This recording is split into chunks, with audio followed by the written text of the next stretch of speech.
Insurance agents from around the world, welcome to the Insurance Guys podcast. My name is Scott Howell, your fearless host and leader, insurance agency owner and insurance evangelist for I Protect Insurance and Financial Services, based out of Huntsville, Alabama. And before we get started on today's episode, please help me welcome. He is a 6'3" sophomore from Mobile, Alabama. Parade first team All-American, Rivals 5-star recruit. He is a fantastic insurance agent. And my friend, ladies and gentlemen, please put your hands together and welcome the incomparable Mr. Bradley Flowers. How are you, Bradley? The pollen got me. Uh-oh. You're not taking a little Zyrtec every morning just to kind of knock it down? None of that has ever worked for me. Oh, okay. But we're going through what they call the pollening in Alabama. That's right.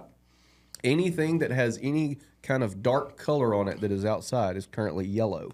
And by the way, guys, just as a sidebar to that, as the pollen season grows in intensity, let's just say that Scott goes in rut.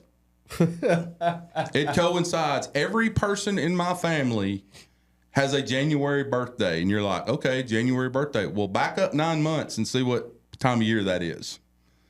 So anyway, Bradley, I have an idea for you. The greatest idea I've ever had. The next time so I get up this morning at 5 o'clock. I go for my morning walk, which you can't tell since I look like the Grinch. But anyway, I walk for about 45 minutes. And as I walk out of my hotel, I walk straight down St. Francis Street and I turn left. Yep. And as I turn left, I walked probably 30 feet. And at 5:28 a.m. this morning, there was a girl behind a desk and a pile of people inside a building. And I'm like, man, it's pretty damn early to everybody be up, getting after it at 5:28 a.m. It was a labor finders. Yeah. Here's my idea. Next time one of these sons of bitches over here starts bitching about having to sell insurance and this is hard and I don't like it, you know what you need to do? Send them down to labor finders. You need to call time out and say, I got a great idea for you. I tell you what, I'm going to give you the day off tomorrow. Yep. Here's what I want you to do. Instead of coming in tomorrow, because I know this is a hard job and I know you don't like what you're doing and selling insurance is hard and people say no to you and because of your childhood trauma and all the things you've been through in life, you have a problem with rejection and you haven't had enough counseling or psychological evaluation to determine what triggers that, which is usually the word no. I'm going to need you to take the day off tomorrow. Paid day off, and I want you at 5:00 a.m. Central Standard Time to be inside the labor finder's office. Now they're going to be open. And you just go ahead and apply for whatever job they can get you tomorrow. It's probably going to be raking leaves or holding that stop sign up on the damn highway out here while they're paving asphalt. Man, that guy that holds that sign gets all of the... all the attention. Yeah. And by the way, next day you can come in. We'll see if you still don't like selling insurance after that. I'd like to write labor finders workers comp. Maybe they could do that in the meantime. Well, I can tell you at 5:00 a.m. they are open. Guys, we've got an all-star guest on for you today. I'm so proud and excited to be in Mobile, Alabama today. Land of the free, home of the brave. Mobile, it is 72 degrees outside. I mean, it's just absolute perfect weather. Little bit of that little crisp springtime morning that's going to be followed up by a 70, 75-degree day. And being here in that March-April time frame, which, by the way, is the perfect time to visit Mobile in case any of you want to, you get a little bit of the heat, but you don't get that July-August bullshit that y'all got down here because July-August, it is awful. But I want to bring our all-star guest on today. I am so excited and proud to have him here, and I think he's got a topic of conversation that Bradley and I want to talk about today that I know each one of you agents will turn the dial up and want to listen to. He is originally from Havana, Cuba, and he currently resides in North Bethesda, Maryland. He is married to the beautiful Natasha, but not for long. We've already discussed that. And we have to take that out. She's going to hear this and be like, what? Natasha, I'm just kidding, by the way. Johnny, take that out. Some college at Montgomery College. And he, by the way, Bradley, once he hiked the Trolltunga in Norway with his wife, a brutal but unforgettable 10-hour trek. And then he says, and we're going to talk about this, trip didn't go quite as planned. Ended up sleeping in the back of our car and surviving the hike on protein bars. I love that so much. We got to talk about that. He has been with Foresight Insurance in 2015 to the present time. He is the founder and principal. He's also been, and I love this because he's kind of been in this world, virtual intelligence, April 2024 to present, COO and partner. He's virtual employees and technologies, kind of what those guys do. And then going backwards, he was at Liberty Mutual Insurance from 2012 to 2015, personal lines insurance agent. And then the way so many agents get started in this business, from 2008 to 2012, he was a life insurance agent. Bradley, you know all about that. He was born in Havana, Cuba. Immigrated to the United States and began his insurance career at 19 years old, starting in life insurance sales. He later transitioned into personal lines at Liberty Mutual, gaining experience in the captive agency model. Same here, both of us. In 2015, he took the leap into the independent agency world, launching Foresight Insurance through the Erie Scratch Agency Program. Since founding Foresight Insurance, he has prioritized efficiency, consistency, and a team-driven approach, moving away from the traditional individual-based sales and service model. In May of 2024, he implemented, here we go, guys, turn your radio up.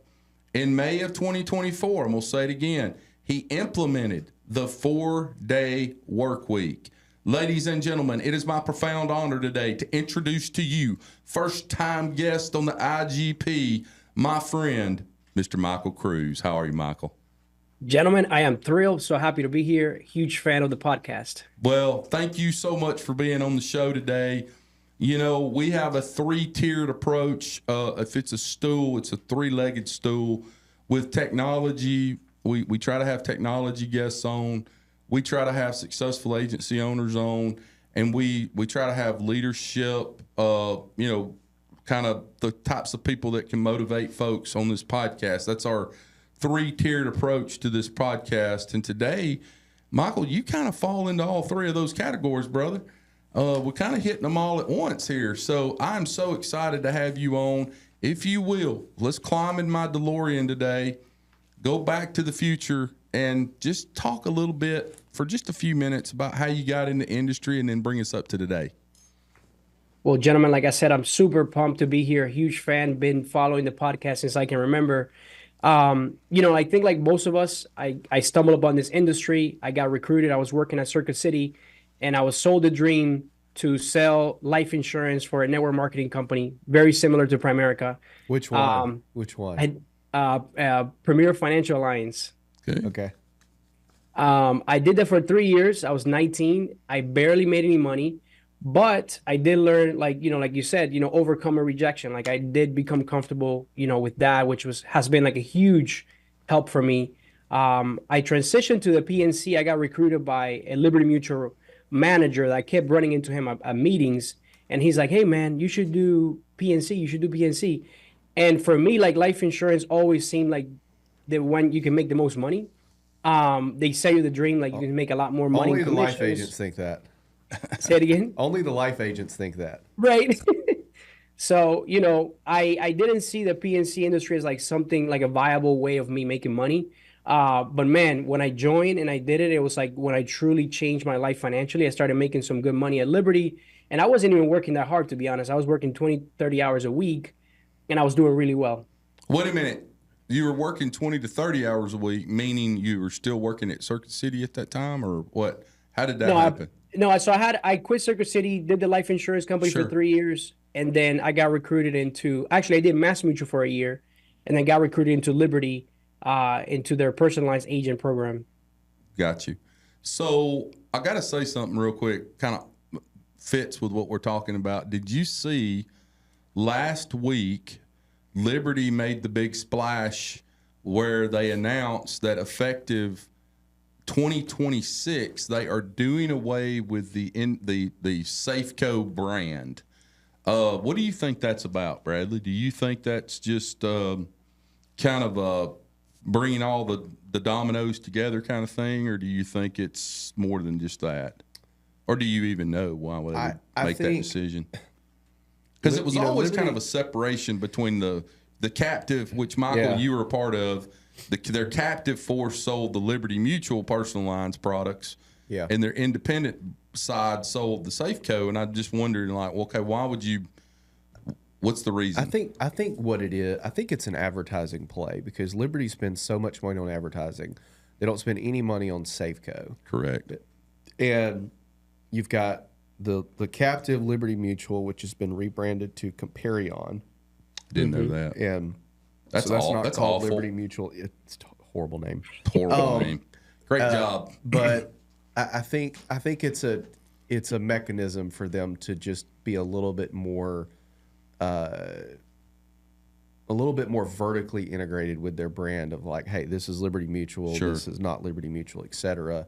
And personally, for me, I like it. I do too. There was a lot of agents complaining. Safeco, what it was before the Liberty Mutual acquisition, is no longer a thing, really. I mean, Liberty Mutual's definitely made it their own. So I like it because when I sit across the desk from a customer, I have no problem selling them a Progressive policy. I have no problem selling them a Travelers policy. They know those names. People don't really know Safeco anymore, the average consumer. So when you say, hey, Liberty Mutual, I think that because of all the television advertising. Correct. I was also told through an anonymous source that the emu might be going away. And I told the story. Do I have anything to do with that? I told the story of this to this. Have you ever heard Scott's emu story, Michael? No. We've told it on here before, but it's been a couple of years. So the very first speaking engagement Scott and I ever do was the Young Agents of Tennessee, and we gave a dual presentation. And Scott did great. I did terrible. No. And yes, that's when the lady walked up before, like 2 seconds before we got on stage, and she goes, "Bradley Flowers, I just want you to know, I absolutely love hearing you on that podcast." Now that guy right there, I can't stand him. And she points at me, and I'm standing literally as far as I am from Bradley right now. And they go, ladies and gentlemen, Scott Howell and Bradley Flowers. It's a great confidence boost. Yeah, right before we went on stage. I'll give you a better one. You want to know a better one? I don't know that I've ever told this story. Oh, no. So we spoke at a conference that shall remain nameless because I don't like it anymore, that was set up kind of like a concert. Like it was probably the biggest crowd we've spoken to since then. The whole catwalk thing, all that. This was like first year that we started Portal. Well, at the time, every bill that I had was set up on auto pay, but the water bill, because the water company would not let you do auto pay. And this was at our old location. The new one obviously is on auto pay. And I forgot to pay the water bill. And I'm standing there about to go on stage in this concert type environment. And one of my employees calls me and says, "Hey, the water company's here. They're here to shut the water off." And they go, "Bradley Flowers." And I was like, "You're going to have to give me just a minute." And so I get off stage and I call the guy and I'm like, "Hey man, look, I just forgot to set up on auto pay. Like, can you like not cut it off till Monday?" He's like, "Yeah, you're good." So we never missed another water bill. But anyway, Scott, so we're on stage and it's at the end of the presentation and somebody asked about insurance advertising, which is, I think it's sort of settled down, but back then everything was incredibly cheesy. And Scott just goes on this diatribe about the Liberty Mutual emu. And you know, Michael, like the one I went on right before we went on this podcast, and how this is what do we got, the emu? Like, and everybody was like in agreement. I said, what the hell's an emu? Yeah. Everybody's in agreement, right? And the agent, like everybody's because agents typically don't like the stupid, goofy commercials, right? Right. So the guy who's the MC of of that session walks up like this with his mic, and he's like, and that was the last question. He's like, thank you, Bradley and Scott. While I've got everybody here, I would like to thank the sponsor of this segment, Liberty Mutual Insurance. and come to find out, the Liberty Mutual rep for Tennessee, who was in the room, ended up being my Liberty Mutual rep when we got appointed with them a few years later, and she remembered that. Oh my God! She said that they had. She was in the room, and then her partner was setting up the booth in the vendor hall, and she was in the process of setting out emu sunglasses on the table to give to all the agents. And when he said that, she walked into the vendor hall and said, "Hey, put those glasses up," and they packed all the glasses up. I did not know that part of the story. So there's $2,000 of merchandise that got put back in boxes. Hey, Rand, you might be the sole reason they are getting rid of the emu. Know. Hey, Rand, Band of Brothers, watch it this weekend. But hey, have a good day. Leave me here with Addison, Alabama. Hey, that is as Scott as it gets, Yeah, exactly. Hey, Michael, I got a couple things I got to talk to you about today. Before we get into the 4-day work week, which I've been threatening to do for years on this podcast, I have always said the slowest day in the insurance industry. We love you, brother. I'm just joking with you. Have a good day. We'll see you tomorrow. Slowest day in the insurance industry is Wednesday. And one of my only mentors, Ricky Sims from Hamilton, Alabama, where I grew up, who was the only game in town in Hamilton for independent agency, he always shut down on Wednesdays. They were open Mondays, Tuesdays, Thursdays, and Fridays. Very old school, small town Alabama thing to do. Absolutely. Atmore used to do Thursdays. All the banks would close down at 12 on Thursdays because all the bankers would go golfing. Mm-hmm. So I have always, flirted with the idea of a 4-day work week. Talk to us a little bit about how you've set that up, and then I've got some other questions I want to talk to you about, because it looks to me like, based on your biography here, that there's some other things. This team driven, moving away from the traditional individual based sales and service model. I want to talk a little bit about that, but before we do, let's talk about the 4-day work week. How did this come about? What day of the week are y'all taking off, or is it kind of a rolling team member off this day kind of approach? Yeah. And I want to say that, the reason I decided to do this is because it was really out of desperation. I don't know if you guys remember, and I think I heard you guys in the podcast last year. I mean, we were all kind of like panicking with the way the market is. I mean, my team was burned out. Yep. I feel like, man, I'm going to lose my team. And not so much to the competition, but just out of the industry, because it was just like a never-ending workload, never-ending guideline changes. Carriers kept coming up with different, restrictions. I mean, we couldn't write business. It was one of the toughest things I've experienced in my life. So the whole work-life balance idea came about, and then I started researching the idea of a 4-day work week. I went on YouTube. I watched, search on Google, but there was no plan on how to do it. Everybody talks about all the benefits and all these great things, but nobody gave you like a guidance on how to do it. And it's always, man, I hate operational type advice when it's, and I don't mean any disrespect to anyone listening to this that might fall in this category, but I hate when I see like operational team HR, like management advice, and the person has like 2 employees. Yeah. You know what I mean? Yeah. Like, it's really easy to do unique stuff when you have 3.5 employees. You and your wife are in the office together. Yeah, exactly. It's like, hey guys, it's okay to sleep with your employees. Oh, my wife's my only employee. Yeah, right. It's like you have to look. And the reason I hate it is because there's somebody that's naive out there that's going to see that and be like, oh, I'm going to try to do that with my team of 8, and it doesn't work. Yeah. You know what I mean? But we saw you, and like a 4-day work week has been something that I've been thinking about for a while, as is Scott, and I was like, wow, this guy is legit. And obviously I've met you a few times, and and it seems like you guys have really pulled it off in a legitimate way. Yeah, I didn't want to use it as like a flashy thing. It was truly the intentions were as a retention play for my staff.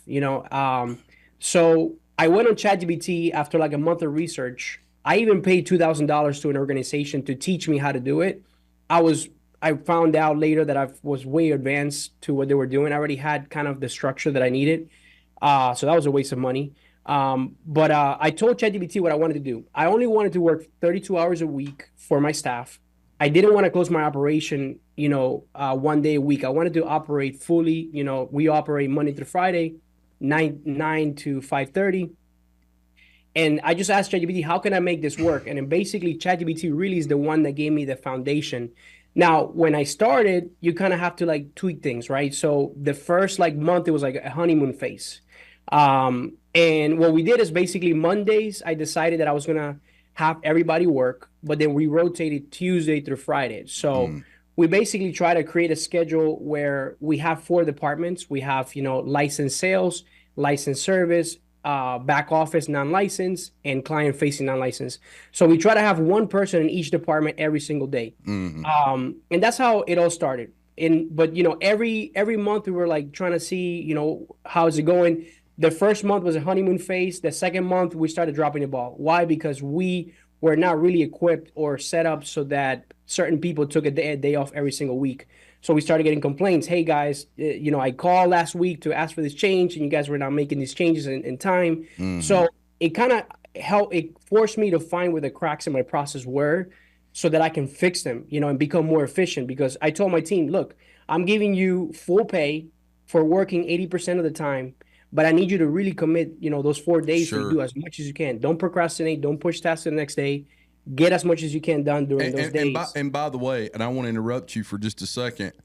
If I was going to do this, Bradley, it would be, and by the way, all this bullshit where y'all take off to go do blah, blah, blah on this day or that day, from now on, you make sure you know your day off, and that's your day to go get all your crap done that otherwise you would have been taking off.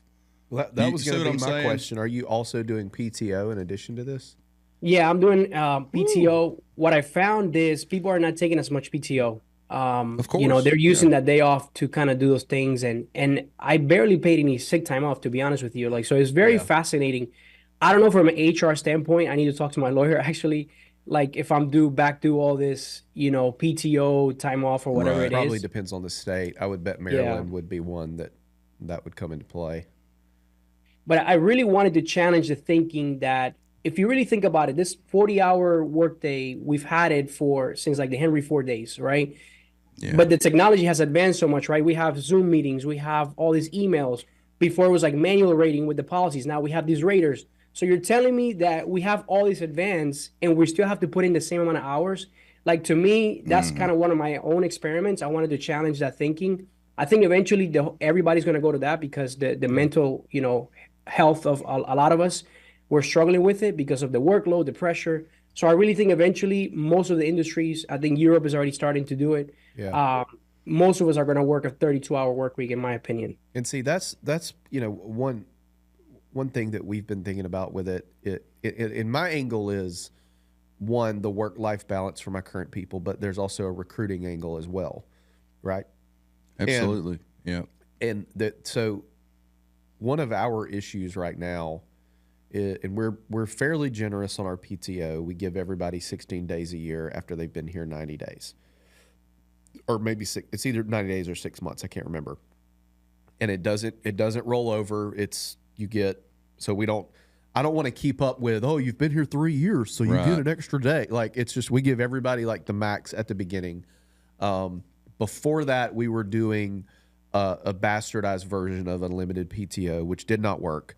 But our average employee was taking off 14 days a year. So to make everybody sort of leave a good taste in their mouth, we said, hey, we're going to give you 16 days, which is actually more than what we average as a company. But our issue right now is we are so busy that when we have someone that is using PTO, everybody else is a little bit more stressed. So the thing that we've looked at is, okay, let's do the 4-day, but then there's no PTO. Right. And I saw a video actually from a State Farm agent that does the 4-day work week. And basically what he does is he gives everybody, it's either Monday or Friday, it's 2 teams, and they overlap. And if you take a week's vacation, and you'll say your day of the week that you don't work is Friday, let's say you take a 7-day vacation, you now have to work the next 7 Fridays. So it's basically like that's your day. I'm giving his logic is I'm giving you 52 days a year off. Right. That's a lot of PTO. Right. Right. Yeah. So if you want to, you can take other days if you're getting married or you're sick or whatever, but you've got to pull it from these other days and make up for it. Sure. And what we've thought about doing, and if we do this, we're probably freaking 8-9 months away from doing it, is basically just like sending a poll out to the team and saying, hey, do y'all want to rock on with the PTO that you're doing now, or you want to go to 4 days with no PTO? Right. My other thing is, I first heard about this from the guy at Chick-fil-A. I'm sure you've heard of that guy at Chick-fil-A that has the three-day work week. Dan Caffey? No. So the number one Chick-fil-A in the country is in Miami, Florida, and he does a 3-day work week. Oh, I didn't know that. Wow. Yeah, the reason. I've actually talked to him. We were supposed to interview him on the show, but we had to go through Chick-fil-A's PR department, and the red tape was just insane. Really? Yeah. That surprises me. But he does a 3-day work week, and the reason he's the number one Chick-fil-A in the country is he has the best employees because everybody wants to work for him. Sure. Exactly. And they also have great balance in their life because they essentially take a 4-day weekend every single week. He has 3 teams that overlap. So they get after it when they are there. When they're there, they get after it because they know there's 15 people on the bench wanting to take their seat. Sure. And so, but what he would do is he basically adjusted their hours so that everybody works like a 14-hour shift or whatever the math works out on that. So they still get their 40 hours. The problem with insurance, it doesn't necessarily benefit us to work a 14-hour day. People aren't answering the phone to buy insurance at 6 a.m. Correct. You know what I mean? And honestly, like you get a diminishing return after X amount of hours at work. Right. Like, you just can't focus enough. Yeah, Michael, that was the one thing the last time Bradley and I had this discussion live on the podcast. We were talking about the 4-day work week, and he was like, yeah, if I did it, I'd probably think about people coming in from like, I don't know what you said, like 6 to 6 or 7 to 6. And I was like, that's a long day. Yeah. There's not a benefit to that. So you're essentially gifting that time to your employees, basically. Right. You're eating it. And it's like, what's his name? The guy that hates you. That's no. That guy up in Nashville that blocked you on Twitter. Oh, Dave Ramsey. Yeah, Dave Ramsey. I will say something he said I do agree with. I still listen to his podcast. Oh yeah. So one thing he said I do agree with was he's talking on a podcast or something, and he turned it into a clip. But he said something about we got to be open when our customers need us. Right? We don't need to be. We don't need, like Bradley just said. 6 to 8 a.m. Central Standard Time. They know you gonna call somebody at 6 o'clock in the morning and hey, you're late for your insurance payment. So go ahead. I'm sorry, Michael. What we do is, like, if we have a holiday on a Monday, that becomes a 4-day work week. Right. If you take a PTO during that week, that becomes your 4-day work week. So you swap it. If you take a sick day, so you can't have both, the 4-day work week and a PTO. Now you can still take your PTO. And I saw your comment, Bradley, on the Mavericks a few months ago when you say, hey, we tried the unlimited PTO. I agree with you. I think that doesn't work. So you're telling me I have unlimited PTO, but when I go and try to use it, hey, don't abuse your PTO. Right. That's why not unlimited. I rather you give me whatever it is, then I can use it. And it's been proven. The unlimited PTO, people take less time off because it's kind of like an unspoken rule that you can use X amount of days. Well, I remember Ashley Fitzsimmons. Shout out to Ashley. I think it's Steven, her husband. I don't think he works at Foxen now, but I don't think he works at Foxen. He worked at Foxen back then, but 3 or 4 years ago. She told me that the company he worked at had unlimited PTO, and their problem was nobody was taking any days off. And they were working themselves to death, and they had to force them to take days off so that they had a little bit of balance. But yeah, the whole unlimited thing, like the reason I did it in the beginning was I didn't want to freaking keep up with your PTO. Right? Correct. I'm trying to sell insurance. I'm trying to get like I'm trying to keep this baby afloat, right? I don't need to keep up with Sally had this many days off, right? And I also didn't know like all the rules, like what's counted as a sick day. So we just said, hey, take off whatever you need. But it was so easy to manage because it was me and 3 employees in the same room. Correct. Right? Like it's really easy to get away with a lot of that stuff when you're really, really small. And as you get bigger and all of a sudden now, you know, I spend way less time with the employees at Portal just because I'm busy and we're bigger and I can't have that belly to belly, like really getting to know you and that sort of thing. And I'm not saying that about anybody here, but like, you know, they may, you may have people that work for you now that don't necessarily have the best interest of the company at heart, and you just haven't figured it out yet, you know. And then if you look at like Facebook, you know, if like Facebook literally discovered last year that they had employees that were working for other companies. Yeah.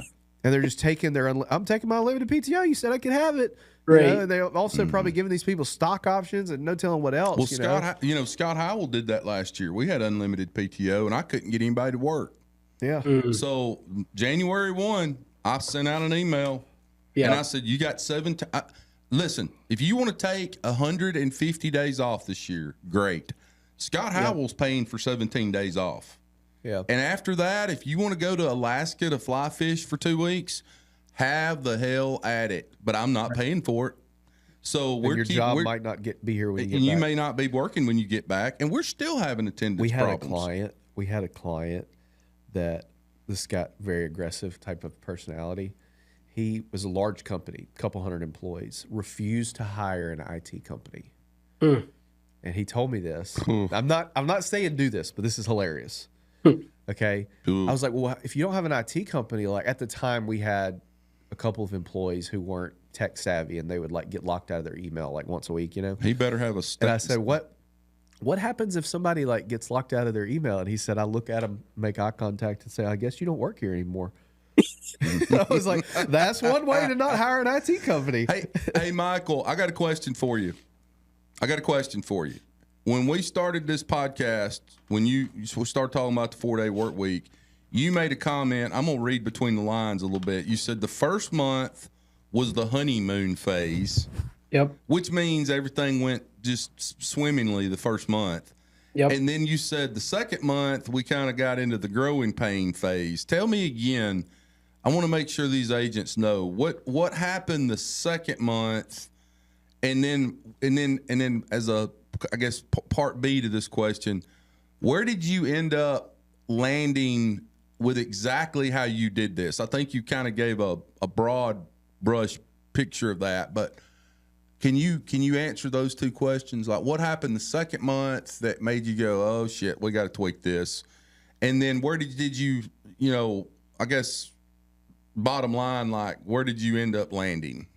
Yeah, I think what we found is that we weren't working as a team as much. So meaning like if you had a task that had a due date the next day that you were off, right, you had to go and tap on the shoulder of your coworker and say, hey, do you mind calling this person back tomorrow? Sure. I got to take this payment. So it wasn't a lot of that. Everybody was kind of operating their own silos. And so what I had to do is now I distribute my tasks by teams. So basically before we had kind of like a quarterback who would distribute tasks. Now we distribute tasks by team, meaning that we have the task structured by the different teams. So once we send those tasks to the team, then the teams work together to distribute that work. And the reason I have to do that is because sometimes you have to redistribute the work, meaning some tasks take you 5 minutes, some tasks take you 30 minutes. And me as the person that's divvying up the task, I don't know that, right? So I think I'm sending it evenly, but there's no thing as evenly because the complexity and time of each task is different. So it really showed me that at the end of the day in our industry, there needs to be more collaboration within teams so that the work can be distributed and redistributed according to how that team is in terms of the workload. I also realized that most people operate in their own silos, meaning like I have been operating this way with my service team, but my sales team, they kind of operate in their own silo, meaning that they had their own process, even though I had my own documented process. Sure. They were doing things differently. So I had to kind of get my sales team on board and say, hey guys, for this 4-day work week to work, you both have to do the same thing, every single process that we talked about, because when one of you are off, the other person can kind of step in, Right. and now you have freedom, right? Now you don't have to worry that if you come back, you're going to have a workload of like an extreme workload of stuff to get back to, because the person that was working that day helped you kind of finish those tasks. Right. And so, going back to what Bradley talked about, where let's say one of your team members that, you've gone to the 4-day work week, but let's say a team member goes to the doctor and finds out that they're going to have, back surgery, and they're going to be out for a week and a half because of, it's a medical necessity. And I understand that. In fact, Bruce Payne in my office just had to have 2 weeks ago double back surgery. So Scott stepped in, and I worked in his office. And one thing I will tell all insurance agents out there, if you have multiple locations, but you're a Bradley Flowers and you're covered up, and let's say you're shorthanded in one office, so somebody needs to step in. One of the best things that an agency owner can do, you be the one that goes to that office for 3 or 4. If you can go to an office for 3 or 4 days straight, set up your laptop, and you just work out of that office just like you would in Bradley's case here at Portal in Mobile, you will learn so much about the structure of that office, who's doing what they sound like on the phone, what needs to be tweaked, and all that. It's invaluable thing to do if you're somebody who has multiple locations, but you're like me and Bradley, and you're so busy that, I'd never really gone to the Priceville office and worked for 3 or 4 days straight. So by doing that, it was just a lot of eye-opening things there. Some were really good, some weren't so good, but it helped me understand, some things that needed to be tweaked in that office. But so going back to my question, I didn't mean to get off on a tangent, but somebody has to have back surgery. Bradley was saying, if you go to the 4-day work week, maybe they had to be off for a week and a half, which let's just say it's 5 days off. Then they would work the next 5 days, or 5 weeks. Is that kind of what you do there? Is that how you do that? So maybe I can shed some light on. I just had an employee last year in, I think it was September or November. She was out, September and October, she was out for maternity leave 2 months. Correct. She was my service staff. And like you said, I actually stepped in and helped a little bit. Yep. I would get on the call queue. I would do tasks. Right. And I tell you, man, if anything you can do, like at least like once a month, do that for both sales and service is truly eye-opening. You start finding out things that you had no idea. We did that, but we definitely felt the workload, during those 2 months. We were struggling. I mean, the workload was really, really high. Right. Because we had, one person was out. So I think it's one of those things that it's like driving. This 4-day work week is a privilege, To maintain this privilege, we have to stay up to date with our tasks. We have to make it work. So I feel like just keep reminding people that is not, a mandatory thing. That's what's helped us kind of stay up to date. But it's really like a fight to realize like you have less time to do the same amount of work. Yeah. Which is not easy, but it's doable. It's kind of like the Elon thing, and I say this to our team all the time. Like there's an Elon quote, and I'm gonna brutalize it, but it's, if you give someone 2 weeks to get a task done, they're gonna take 2 weeks. If you give them 2 hours, they're gonna figure out a way to get it done in 2 hours. And that's right. That's actually one of the biggest hurdles and issues we've run into, A, with new hires, and B, with acquisition and the employees are coming over, is their sort of their preset ceiling of this is the amount of work that I have to get done in this amount of time. And when here it's like, hey, no, we need you to get that same amount of work done in the half amount of time. You know what I mean? Yeah. But Right. one question I was going to ask you, how you guys deal with this. So another hurdle for me for the 4-day work week, and this might be the biggest one, okay? We are blessed here with, we are a producer-heavy office, okay? We are blessed here with many great producers that are self-motivating, get here early, stay late, work on the weekends. You know, I mean, I get Agency Zoom went off the other night at like 9 o'clock. Such and such sold a policy, right? Love that. And hey, I'm not. My attitude is like, I'm not going to make you do it. I'm not going to tell you to do it. But if you want to do it, get after it. I mean, when I was a producer at Alpha, dude, I was working like 16 hours a day. You know. Anyway, hurdle number one is, I know my producers. Most of them are going to work all 5 days anyway. And my fear is, okay, you have this segment of people that are working the 4 days, and you have this segment of people, these producers that are like, I'm going to work 5 days regardless, and you possibly create some animosity there. Yeah. Now, naturally, that's your decision, right? The second thing is, which is really the question, the question on that first piece is, have you ran into that? But the second question, which is really the question, is, what do you do if you have Sally who's been working on a deal and then the deal finally comes through on the day that she's off? Yep. How do you handle that? Because, I mean, naturally you would think, okay, I could just have somebody else close it for her and she reciprocates for that person, et cetera. But that could cause issues too, especially if the person doesn't do it right or doesn't do it exactly how they want to, et cetera, et cetera, et cetera. And I would imagine it's a lot easier with personal lines than it would be commercial because it's a little bit more standardized. Yeah, that's when your culture gets tested. And I'll be honest with you, like it's not a perfect system. You know, sometimes the producer does more than they should for that other producer when they're off. Right. Sometimes it's not even. Sometimes the other producer doesn't do as much. But it's really, at the end of the day, is what's going to test, you know, your culture. And then you have to kind of instill in the team's mind, say, hey guys, at the end of the day, we're doing this for the freedom, right? So that you can enjoy the same benefit, you know. So you're gonna have to take one example at a time and address it one, you know, example at a time. But you gotta, you know, try to convince people to realize like this is the way to go, you know. Now, if the lead can wait for the next day, great. But if the lead is asking you to bind it, that's why a systemized process is key to all of this. If the salespeople are not following the same process, this is not going to work, because when this other producer binds the policy for the one that's out, the one that's out is going to be mad. Oh, but you didn't follow this process. Now you messed it up. Now I got to go fix it. You know, so it's a whole process. You know, that to implement a 4-day work week is not easy. You know, I think there's a few things you got to do. You got to, you know, standardize the way you do business for both service and sales. For me, I found that you have to do a centralized inbox, because you can't be sending out an out of office email every time you go out. Yep.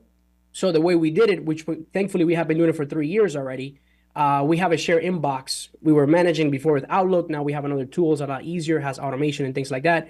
But basically all the emails come into one central. So when you're out, you know, your team member can pick up where you left off. The same thing with the phone number. We text from our main phone number and we call out of our main number. So when the prospect calls back, anyone from my team can pick up. We really enforce the notes. You got to leave your notes. Like if you're off, someone can pick up your notes where you are, you know? Right. So I'm a stickler for those things. It's not perfect. You know, it takes time. It's a lot of like staying on top of people, but I'm telling you, man, like this business has the opportunity to provide the work-life balance, but it takes a lot of discipline, a lot of structure to make it work. But if you do the hard work over a year, like then you have the freedom that your team can take off. You as an owner can take off, because everybody knows what's supposed to happen once the call comes in or an email comes in.